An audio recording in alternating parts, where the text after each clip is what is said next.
Hey everybody, and welcome to another episode of Space Science with Python.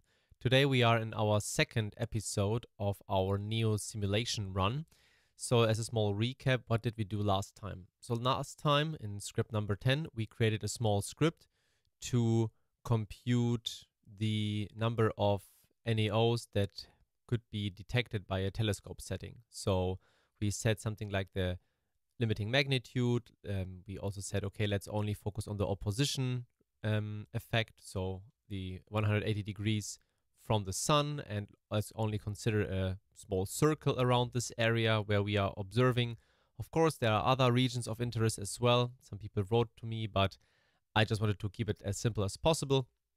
And then going through a for loop where you just compute the position of the Earth and the position of the NEOs, compute their apparent magnitude, and if the objects are within this observation cone and they are brighter than the limiting magnitude of the telescope, then they have been flagged as detected and then put in or stored into a data frame that contains the detected or observed NEOs.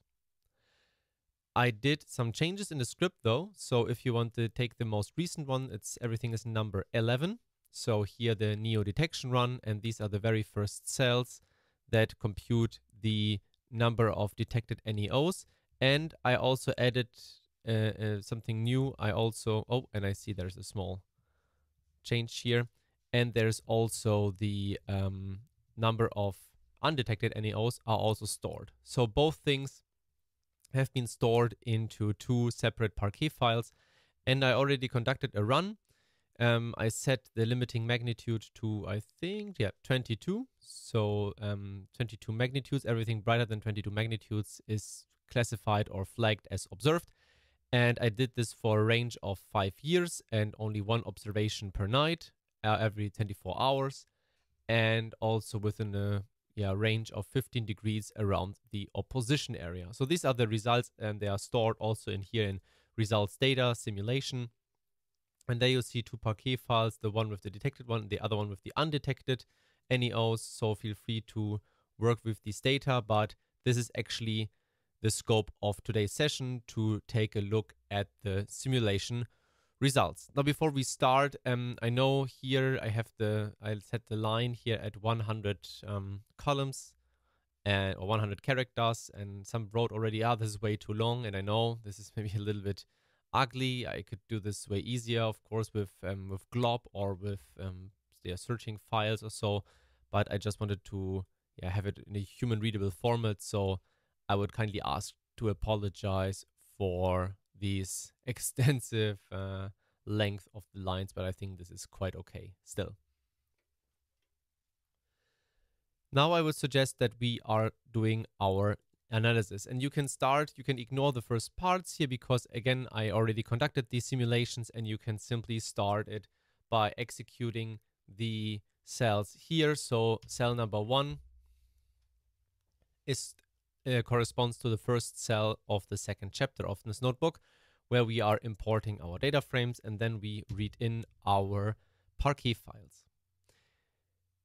In cell number 3, we are then converting the UTCs, so the UTC time string. So we stored the time string when an object has been detected, and we stored it as a string, and now we convert it as a date time object here in cell number 3. And then we would also like to get some kind of, we'd like to plot the times, with respect to the initial observing date. So I just compute the delta between the detection time and the very first detection, so that we have simply an integer that stores the days of observation. So this is done in cell number 3. Cell number 4 and 5, we can now create our first small analysis. And what is the most apparent thing maybe? Well, I would like to have a histogram first, where every bin contains the observation performance of our telescope in a 30 days range. So this is shown here in this hist command. And we do also a cumulative distribution. So I would like to see if with every month our performance remain constant, or whether our telescope reaches some kind of plateau, because based on the settings and observation strategy, we reach a peak at some point or a plateau, we can't really detect more NEOs. So this is what we do. We plot the cumulative distribution of detected NEOs versus the time, and the time is simply this number of days with respect to the initial observing date, and we bin it in 30 days. So let's plot it here, and this is our result. And we see here, this is the first month, the second, the third, the fourth, and so on. And we see the number of detected NEOs here on the y-axis, and it appears that, well, our performance in this 5-year simulation is quite constant. So there's potential that in the next couple of months or years we still detect more NEOs linearly. So there is no, let's say, saturation that especially the smaller ones become more and more difficult to observe. Let's say the overall picture shows us that we have a constant performance of NEO detections. We can check this though in cell number 6 for different sizes. So here in cell number 6, I did the same thing now. I said, okay, I would like to show this cumulative distribution, but on the other hand, I would also overlap it with the distribution of the larger NEOs. So NEOs that have an absolute magnitude of 18 or lower. Small recap for you, 18 or lower, we have of course this equation, but there's also the asteroid size estimator from NASA. And we have here 18, there it is. And this is given here in kilometers, the diameter is in kilometers with the correspondent albedo, which is like the reflectance of the asteroid. So let's take like, for example, 0.2. And this corresponds to an object with a diameter of around 750 meters. Yeah, so this is quite a huge object, of course. If this would hit Earth, it would be quite devastating. But yeah, the object here is somewhere in the kilometer range. So every larger planet killer can be is put into a second histogram. So we plot this now. We plot all object into an orange histogram, and the larger ones we put them into a purple histogram and overlap them. And let's take a look here. And what we see is that you see that the larger ones, we do not observe them quite linearly. It's also, it appears that we get into some kind of saturation. So saturation or plateau, which means that, well, at some point we detected like almost all these larger objects and we do not really detect new ones with every month. Yeah, of course you see still some progression here, but compared to the overall distribution, this is really flattening down. So, which is also, I would say, quite good, because it means that we identify the larger ones within a very short period of time. And consider that we are doing NEO surveys not since yesterday, but since decades. So it's pretty likely that especially the larger or extreme large ones, that we already detected them. Yeah, this can be shown here in cell number 6. And now let's analyze some more parameters of our detected and undetected NEOs. Of course, we detect different objects with different orbital elements and so on, but is there some kind of bias in this data? Yeah, and for example, do we preferentially observe a certain class better than the other one with our setting, or do we observe certain orbital elements preferentially compared to others? And this is something I prepared here in cell number 7. Here in cell number 7, you can simply say, okay, I would like to analyze a certain element of my data frame with a certain bin range. Yeah, of course, you can do this also with kernel density estimator. I just wanted to keep it as simple as possible. And we can take a first look at the absolute magnitude. And we consider the absolute magnitude between 20 and 30 max in 1 magnitude steps. And what do we do here? First, we create a histogram of the detected NEOs. So a histogram of all detected absolute magnitude values. And then we create also the same histogram of the undetected NEOs. And what we do we create a histogram ratio. So we compare what is the percentage of, let's say, 20 to 21 MAC asteroid and NEOs from the detected data frame compared to the undetected one. And then we can see for the absolute magnitude if we have a preferred, or what is the performance for the absolute magnitude values. So let's execute it first, and then I can explain it better on the graph. So we see here the absolute magnitude distribution on the x-axis and the detection-undetection ratio on the y-axis. And you see here the left corresponds to a smaller value, which corresponds to a larger asteroid. And larger asteroids are preferent, or it's more likely that they are brighter and we observe them easier. And you see here that between 20 and 21 MAC, we have observed around 35% of all known NEOs. And for like 28 to 29, we only observed less than 5%. Yeah, so which also makes sense because the smaller ones, they are also fainter, and the geometric properties have to fit. So they have to be close to Earth maybe, and also have have to be in a very preferred region, like for example, yeah, as I said, very close with perfect phase angles, and also in the range of the opposition direction, and then and all these things. And well, this is such a multi-dimensional problem that only a very small fraction of the smaller ones fell into this category of, let's say, being observable. This is not the only thing we can do, right? It's only the absolute magnitude, but we can also do the same thing, for example, with the eccentricity. So we can say, hey, I would like to see if we have, if our eccentricity values are detected in a certain range, yeah, or better detectable than others. Like our eccentricity ranges between 0 and 1. And let's do this now in 0.1 steps. And this is now, we can execute this again.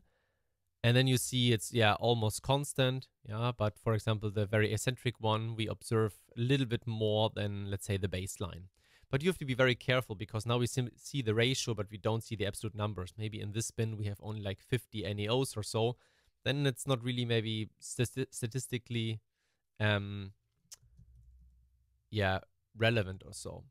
We can also take the inclination. Yeah, we can say, okay, we'd like to have a look between 0 and, let's say, 90 degrees in, I don't know, 10 degree steps, for example, or 5 degree steps. Execute this again. Yeah, runtime warning, invalid counter is, has been an invalid value encountered in the division, probably 2 zeros or so. So yeah, you see there's no object at all. And you see also here that there is no really preferred region, only here a small spike. But again, maybe this is a statistical deviation or so. I don't know. I didn't check it now in detail. So yeah, as I said, you can really check here for different elements and take a look how the performance of our telescope varies for different elements. Let's move to cell number 8. I think this is now cell number 8. I executed this time here a few times, but it should be number 8. Yep. And here I do the same thing, but this time I am taking a look at the Neo class. So we have the Amor, the Aten, the Apollo, the inner Earth objects. We have also some new ones within the Venus orbits, and also maybe some other classes that do not fit in our classical definition. And I wanted to see if the number of, or the detected NEOs, whether the classes, they also deviate or have a bias from our true distribution. So what we do here is we take our detected NEOs, we make a group by the Neo class, and then also, yeah, we rename one of the columns and call it simply detection count or detect count. We do the same group by with the undetected NEOs, call it undetected count. And then what we do is we merge both data frames or both grouped data frames on the Neo classes and simply compute also a detection ratio between the detection count and the undetected count. And this is what we do now. So we can execute it here. And what we see here is now a small table with the Amor, Apollo, and Aten. Quite strange that we don't see the inner Earth objects. Well, we didn't observe them at all, right? Because simply from a geometrical point of view, they can't be in opposition, so we will never see them, which is also a first hint that our pure opposition effect, opposition direction strategy is maybe not the best one, or only one of many. And we see that we observe a large fraction or 30% of the Amors, so 28%, then 18 or 19% for the Apollos, and only 14 to 15% Athens. So there's like a factor of 2 deviation between these different categories. And it appears to make sense in a way, because let's take a look at the orbit distribution.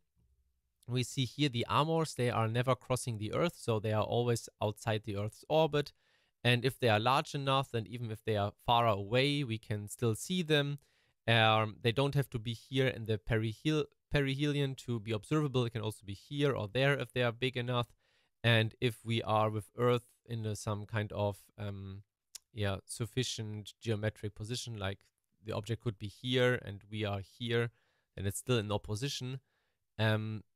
There's probably, from this geometrical point of view, way larger probability that the object is in opposition and also, or let's say, in a favorable position for us to be observed and also be detectable. Yeah, so it's never crossing us, and we only always observe into the opposition direction. This does not always apply for Apollo and Athens. So for example, the Apollos, they are crossing Earth. So for example, if they are here in the inner part, they are simply not observable for us because we take a look into the opposition direction. So there's only a certain smaller time frame where they are observable, and maybe also a little bit far away. And this is especially severe for the Athens because their orbit is even more eccentric. So the dwell time outside here is way smaller than for the Apollos. And for example, if it's only here, then also the Earth position, the Earth on the neo position, they have to be also aligned in this particular time frame to be observable. So they have to be more, let's say, things be in our favor to observe the Athens compared to, for example, an Amor. And this is also now shown in our results, that we see twice more Amors than Athens. So I would say this is pretty interesting. And the same thing you see also now if you, for example, plot two different orbital elements. So what we do here, I want to skip all these things first, and let's take a look quickly into the graph. We see here the perihel of our detected and undetected NEOs in white and red. So white is the detected ones and red are the undetected ones.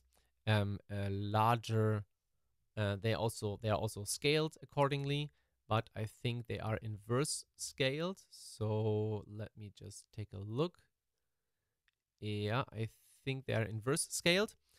And we have here the eccentricity from 0 to 0.8 or 0.9.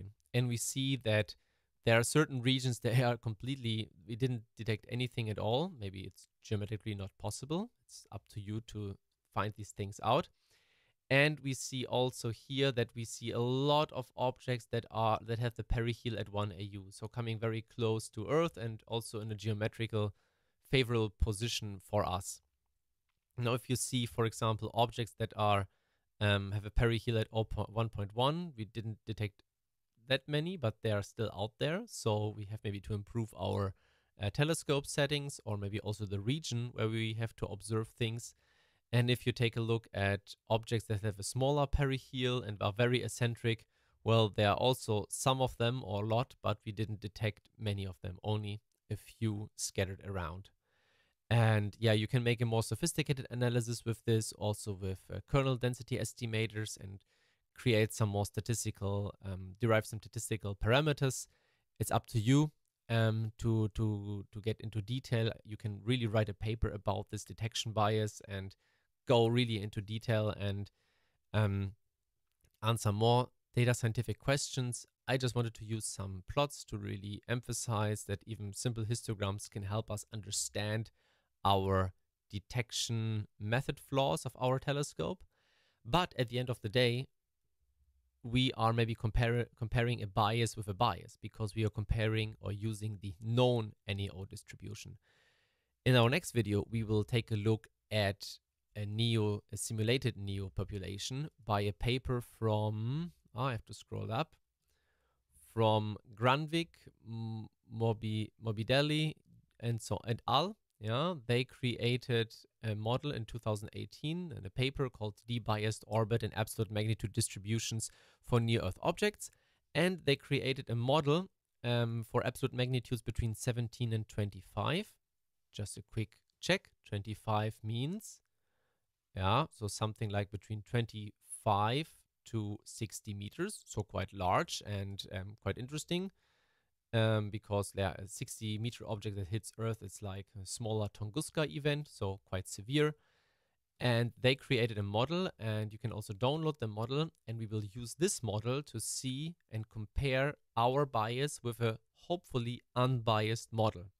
Of course, every model is a little bit biased and so on. We will get into this paper in detail next time and then redo our simulation with simulated NEOs, and we will use then exclusively only this model here to determine the performance of our telescope. So again, in our next video, we will use and explain the simulated NEO model. And then in the very last video, we will consider parameters of the entire telescope using CCD camera properties, exposure time, quantum efficiency, telescope diameter, and so on and so forth. And then you have all the tooling to also create your own studies and find the best strategy to find NEOs. So we are creating all the tools. I give you a small idea what can be done. And then at the end, you have all the scripts to maybe also add your own telescope if you have one at home. And then answering the question, okay, how do I need to adjust things to find as many objects as possible, as many high-eccentric objects, or as many atoms as possible, or as many smaller objects, or what's or not. So all these questions can then be answered. So next time, simulation model, afterwards telescope, and then we are concluding this project. And I hope you enjoyed it and learned something, and see you next time.